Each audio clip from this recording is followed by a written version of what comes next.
Adoptamos distintas maneras o formas para sentirnos vivos. Una de ellas es el juego. Bienvenidos al juego.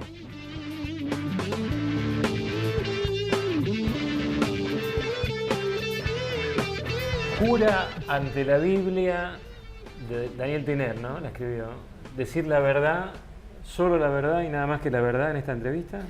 Sí, lo voy a jurar sobre mi maestro a Daniel, con todo el amor del mundo, que lo admiro, pero sobre el maestro Fellini, que es mi Dios. Si existe la Santísima Trinidad, para mí es Fellini, Marcello, Sofía. Qué trío, ¿eh? Y sí. Ahora, ¿qué tenía Fellini de diferente? Y Fellini tenía la libertad, te diría. La libertad creativa. Era un tipo que... Pues es muy difícil ser libre a nivel creativo. Claro. A veces los creativos decimos, bueno, voy a pensar lo que quiera, voy a soñar lo que se me ocurra, voy a filmar la película que quiera, pero cuando decís, bueno, dale, le das luz verde, es difícil ser realmente libre y expresar lo que uno es. Como es difícil ser libre en la vida también. Lógico, él era un creativo libre, un tipo que tenía las dos cosas que a vos te parecía que estaban bien. Y rompió todos los esquemas, no hizo un cine completamente diferente al que se hacía y al que se hizo después. Hizo un cine expresionista, onírico, lo que se le venía a esa cabeza brillante que tenía, lo plasmaba y convencía a cualquiera para que le pusieran los dineros necesarios, siempre embaucándolos, porque si decía que costaba 2 millones, después terminaba costando 6. Y yo estuve en Cinecittà cuando hice Elsa y Fred, y fuimos, ellos nos brindaron el servicio para filmar en Roma, y cuando entré a Cinecittà, para mí era entrar al paraíso, imagínate. Y cuando vi el estudio Cinque, el Teatro Cinque, que es donde él filmaba, a mí me contaron la historia, que él, cada vez que filmaba una película le asignaba el Teatro 4, o el 3 o el 2, pero nunca le alcanzaba, entonces siempre empezaba por el 2, después le tenían que dar el 3, después el 4, entonces le construyeron uno especial para él, que fue el Cinque, que es un estadio, es una cosa monstruosa. ¿Ves la perspectiva realmente cuando entras? Y ahí lo velaron cuando murió. ¿Y esa foto está autografiada por él? Esta foto, mira, yo desde muy chico era fanático de él, había visto la Dolce Vita en mi pueblo, en Riville, en Córdoba, y empecé a querer hacer con mi Super 8 una suerte de cine simbólico, también libre, loco. Era chiquito. Muy chiquito. Empecé a los 8 años a filmar cositas, él lo descubrí cuando era adolescente, y de casualidad una noviecita que tenía en Belleville, en una localidad cercana, su abuela había viajado a Japón y había visto que Fellini, en una revista creo, estaba pidiendo recetas para la caída del cabello. Entonces ella en Japón averigua que había unas raíces que servían para esto, si las hacías té, te las tomaba, no sé cómo era, y ella las puso en una encomienda y se las mandó a Vía Marguta 20 en Roma, donde él vivía, y él le contestó diciéndole que no la había podido usar porque la mucama pensó que eran unos yuyos y los tiró. Y ahí quedó el remitente de él. Y yo tuve ese remitente mucho tiempo y digo, le escribo. Y imagínate, en un pueblito de 2000 personas, nada, digo, ¿quién me va a dar pelota a mí, Fellini? Y intenté escribirle 1000 veces y nunca le mandé las cartas por pudor. Sí. Y por propio prejuicio, también me subestimaba, sin ninguna duda. Y cuando tenía 24 años, y antes también, dije, bueno, me voy a preparar para ir y tocarle la puerta a Fellini. Entonces estudié en la Dante Alighieri 3 años de italiano para tomarme un café nada más con Fellini. Mira. Y finalmente pude ir a Roma, le toqué la puerta y salió la mucama y me dijo que él y Julieta se habían ido a un festival a Rotterdam y no estaban. Entonces con el italiano que había aprendido le escribí una carta contándole mi infortunio. Y cuando volví del viaje me encontré con esta foto que me la mandó por correo, que decía Marcos Carnevale, Buona Fortuna, Federico Fellini, 1991. ¿Ese es tu mayor trofeo? Este es mi... Sí, así como en las iglesias está el Cristo crucificado, claro. Acá está él dirigiendo ahí en su mejor momento, en los 50 y tantos, como yo ahora. O quizás un poquito más tenía. Y entonces como me mandó esta foto, le digo, bueno, me contestó, me puede volver a contestar. Entonces le mandé otra carta diciéndole que yo no coleccionaba fotos de famosos, que sencillamente quería tener un diálogo de colega a colega, con la diferencia de que era un monstruo y yo no. Mira vos qué atrevido, bien. Lo tuyo. Y él me mandó una carta pidiéndome disculpas, que le devolviera la foto y que fuera a Roma cuando quisiera. Le dije, la foto no te la voy a devolver jamás en la vida. Y bueno, no pude ir a Roma porque él falleció antes, tuvo un aneurisma y murió. Así que le hice un cortometraje en su momento, basado en ese café que no nos pudimos tomar, en el que estoy yo en una mesa y desfilan un poco todos sus personajes, y él también, y se lo mandé a Julieta. Y ahí quedó, y yo dije, bueno, esa fue mi historia con Fellini, y pasó el tiempo y un día se me ocurrió hacer el Seifred, y ese fue mi homenaje grande. Ese fue tu homenaje, claro, por todo lo que sucede. Sí. Pude filmar repetir la escena de la Dolce Vita, esa que yo había visto a los 15 años, y en el mismo lugar, poniendo la cámara en el mismo lugar donde él la había puesto.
¿Se puede saber qué has hecho con el coche? Te lo dejo 1 hora y lo estrellas. ¿Y no estrella el coche? Ah, no. Una vieja con un coche rojo oscuro. ¿Es su madre? No. Sí. Su madre nos abolló el coche y se dio a la fuga. Que mi hijo lo vio todo. No. Mamá, trae los datos del seguro. Bueno, no puedo. ¿Cómo? No pagué la última cuota. Pero bueno. Es mi hijo Gabriel. Y este es Alfredo, mi novio. Mamá, pero ¿cómo se te ocurre hacer una cosa así a esta altura de tu vida? ¿Por qué me estás llamando vieja ahora? No, inconsciente te estoy llamando. Ah, bueno, me asustaste. Que no es bueno que dejes las pastillas. ¿Pero qué pasa? ¿Te estás dejando morir? Me estoy dejando vivir. ¿Cómo me gustas tú? ¿De veras? ¿Por qué? Por loca. Hoy puede ser un gran día donde todo está por descubrir. Si lo empleas como el último. La cuenta de 3 nos levantamos y nos vamos. Estás loca. A la 1, a las 2, Espera. a las 3. La próxima vez. Hoy puede ser un gran Elsa y Fred. Yo maravillosamente bien. Estás en la calle, se oye mucho ruido. Ay, espera, creo que voy a chocar. Choqué, luego te llamo. El amor de tus personajes, de los personajes, ajustándose al libro, esos dos grandes actores, ¿no? El actor español y China. El nombre del actor era Manuel Alexandre. Manuel. Ellos pudieron contar el amor que vos tenías por ellos. Lo pudieron hacer. Sí, sí, sí. Porque vos los usaste de puente. Sí, claro.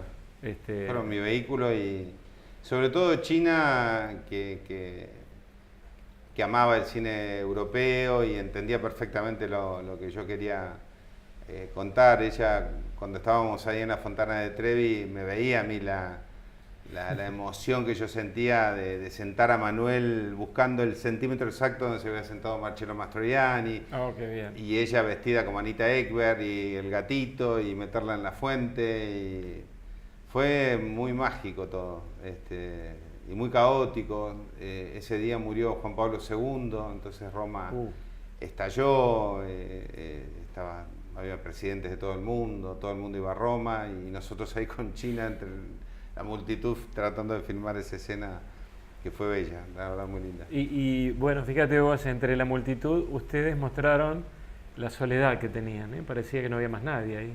Sí, empezamos a filmar a las 6 de la tarde, más o menos, con la multitud, y entonces me dediqué a hacer los primeros planos nada más. Entonces corríamos a la gente, y yo a veces a China decía, mirá la fontana, y no la podía ver porque estaba llena de gente. Y entonces le hacía mirar mi mano, y ella buscaba la emoción ahí, yo la guiaba, y así la fuimos sacando. Y a eso de las 4 de la mañana, que la gente empezó a disiparse, en un momento dado me desesperé porque tenía esa noche y nada más que esa noche para filmar y amanecía en 3 horas. Y entonces me paré en el medio de la fontana y había unos japoneses, unos americanos y les pedí por favor, déjenme el lugar. Tengo que cumplir mi sueño. Estaba gastando 200.000 euros en una noche, era un delirio. Permisos que no me iban a dar en meses, muy complejo. Y así se hizo. ¿Qué te volvió de la película? ¿O qué te vuelve sistemáticamente? ¿Te vuelven los recuerdos? ¿Te vuelve la repercusión? ¿Te vuelve el afecto, el cariño de la gente? ¿Qué es lo primero que te vuelve cuando vos recordás esa película? Me vuelven... Es muy buena la pregunta porque es una mezcla de tantas cosas lo que me ocurrió con esa película. Primero fue la película donde creo que por primera vez yo me sentí director de cine. Mira. Cuando yo sentí que había logrado un producto que era una unidad, que era una película. Ya había filmado antes y demás, pero la primera vez que realmente sentí que había hecho una película era con esa. Cerraba todo. Sí, había un compromiso, no era una idea cualquiera, era una idea muy comprometida emocionalmente para mí, por esto que te conté de Fellini. Se había muerto mi vieja, de alguna manera era un homenaje también a mi vieja, esa Elsa loca que enseñaba a vivir. Después filmar con China era toda una ilusión, porque ya estaba mayor y sabía que era quizás la última balita que tenía ahí yo para jugármela y la tuve. Filmar en España, filmar en Roma con Fellini. Y después, bueno, lo que ocurrió fue inusitado, porque cuando la estrené con 20 copias nada más, porque cuando la vieron dijeron es una película de viejitos, ¿quién va a ir?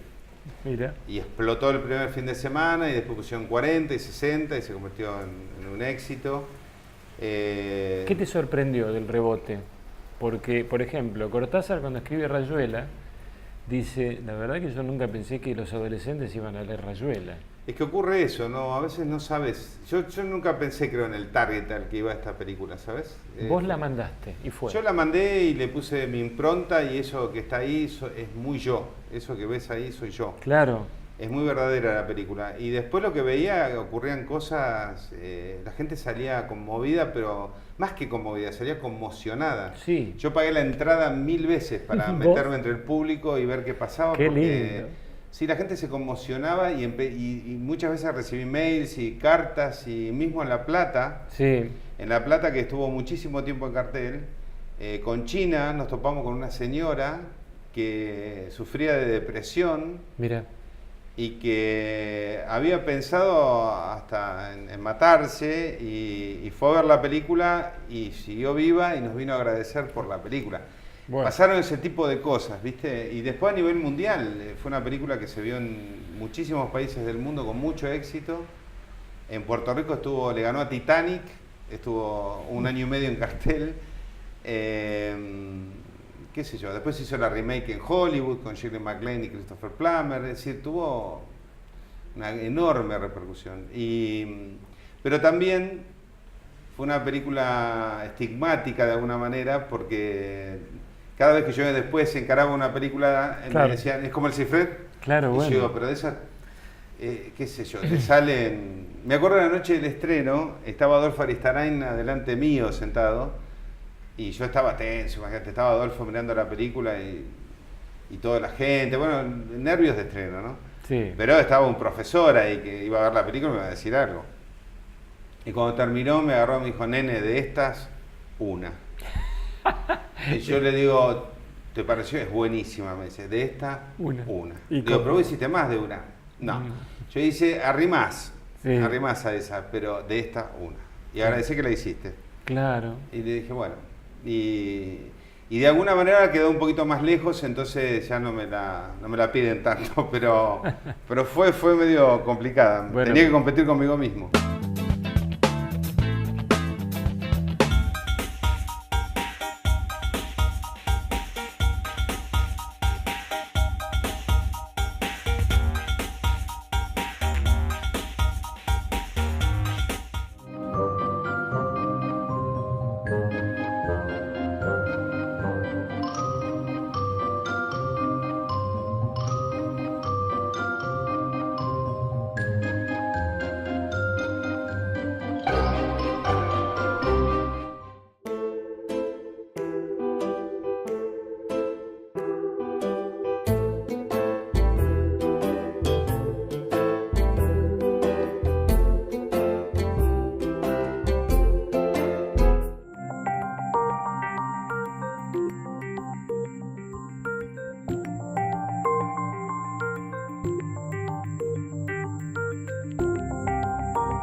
Vos dijiste, yo soy eso, ¿viste?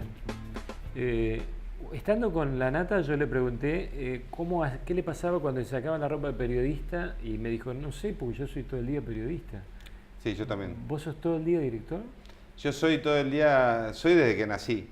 Porque yo era chiquito. Sí, no me acuerdo cuándo empezó esto, lo que sí sé, tuve una infancia con mucha suerte, porque agarré todavía el cine del celuloide y en un pueblito donde había un único cine y fue muy Cinema Paradiso lo que me pasó. ¿Viste? El dueño del cine era amigo de mi papá, entonces me dejaba subir a la cabina, yo me llevaba los pedacitos de las copias que llegaban, que eran copias terribles, después de 10.000 vueltas.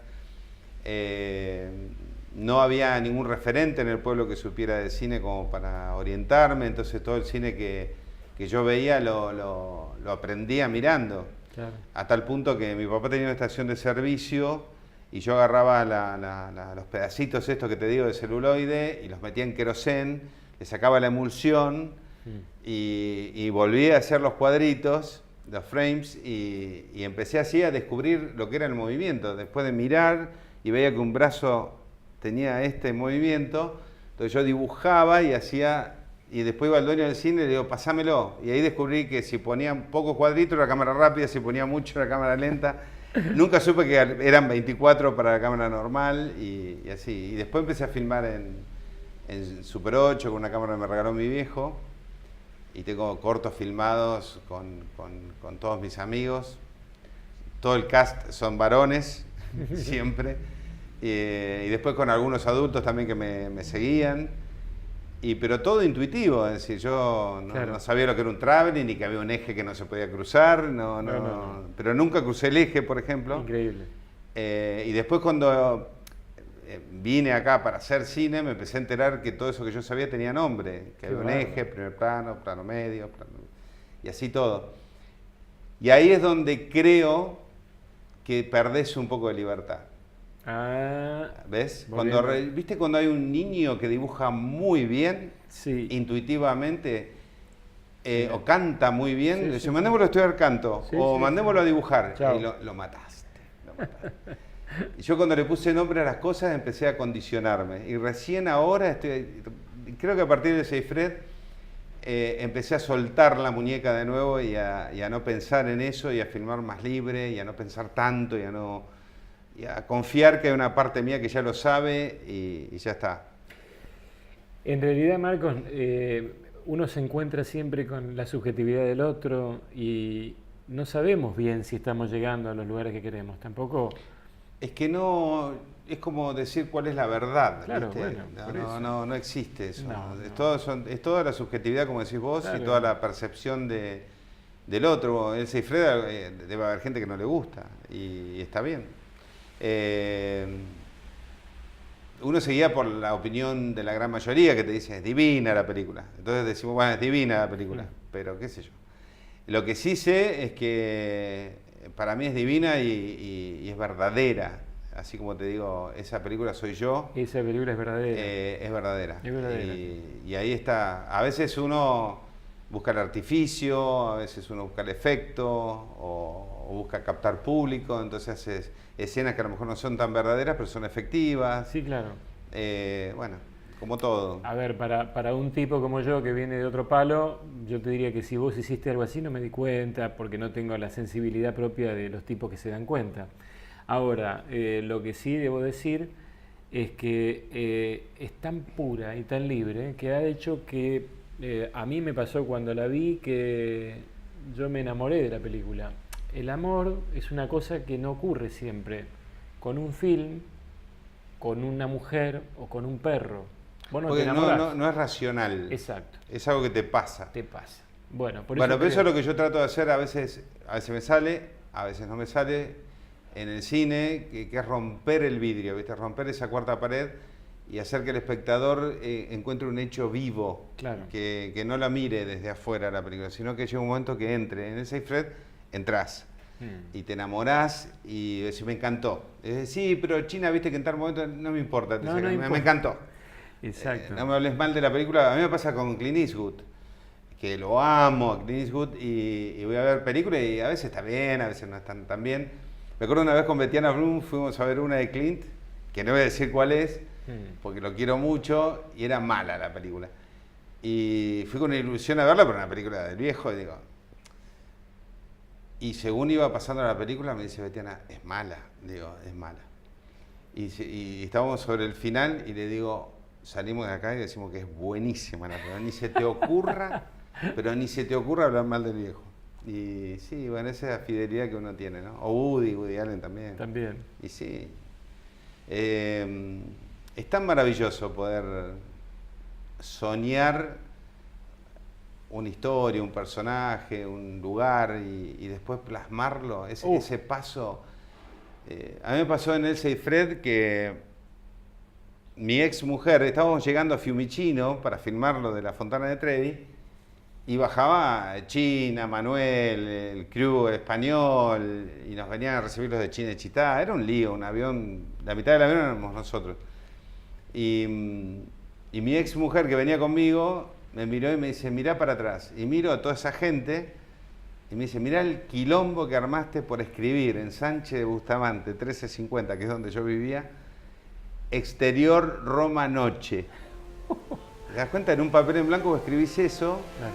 sin saber lo que va a ocurrir. Pero lo soñás y de pronto estás en Fiumicino y armaste todo ese lío y estás en la Fontana de Trevi.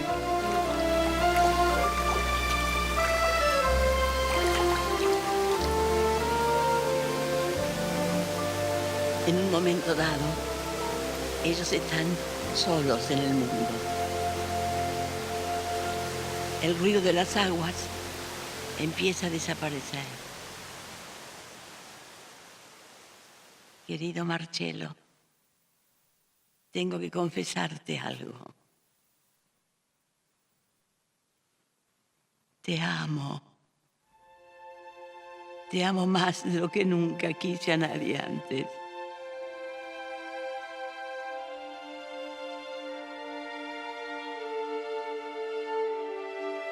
Gracias. Gracias a ti.